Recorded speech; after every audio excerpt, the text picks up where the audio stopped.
All right. So I wanted to know how many sugar or do you have to take to sort of get that ramen sort of energy when you're alone in a booth? Because I mean, like that must be exhausting. I heard we wore really tight underwear. Yeah. Pantsless. When really any. tight underwear. When any. Was that the technique all throughout? I don't know. It's kind of like you kind of end up playing off of Chris McKay. At least I did. Even though he was like it was like he's in Australia on Skype and there's like a 9-second delay. So you say something and then you end up like talking onto each other.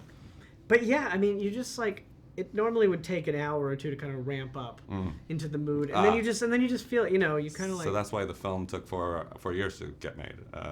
There's a lot of ramping. Yeah, it's running on you. Couldn't take it half the time. I was gonna congratulate you on your pronunciation of padre, but then I saw you rocking the Spanish in the hallway about your Chilean accent. So what do you know?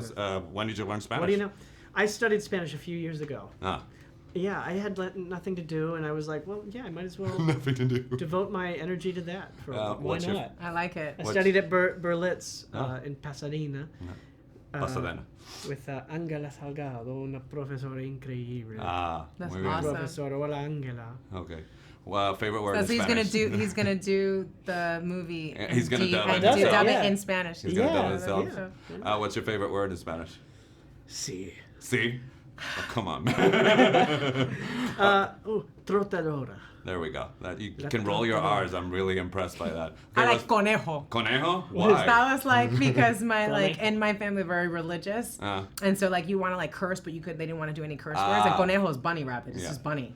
But it sounds like a curse word. So I'd be like, mira conejo, and you're like, oh, all right, okay, you don't be called a bunny. You knew you were in trouble if you got called a bunny. In Chile, they concha. All right, Rosario. So you occupied DC fans and comic fans take things very seriously, but you occupied like a really weird sort of vortex where you're a part of a Marvel project, but you're also an iconic DC. How do you feel about that? 2 iconic DC characters, but I get to voice Wonder Woman as well. Oh wow! I have to say, I was like, you're like, I perked up when I saw her in the movie. I was like, is she talking? Who did they cast? Well, I mean, if Ray Fiennes can deal with another Voldemort, I'm sure you can deal with another Wonder Woman. True. So, very true. But I mean, did you feel that this version is sort of more pertinent to the times, more politically direct to because then the questions never answer like, why can't I call you Batboy? She does ask a question, but she's still gonna be Batgirl. So how do you feel about this version of it? What I love is that it takes into consideration, like it puts in all the stuff that was there. Like old Robin used to not have any pants. You know what I mean? And like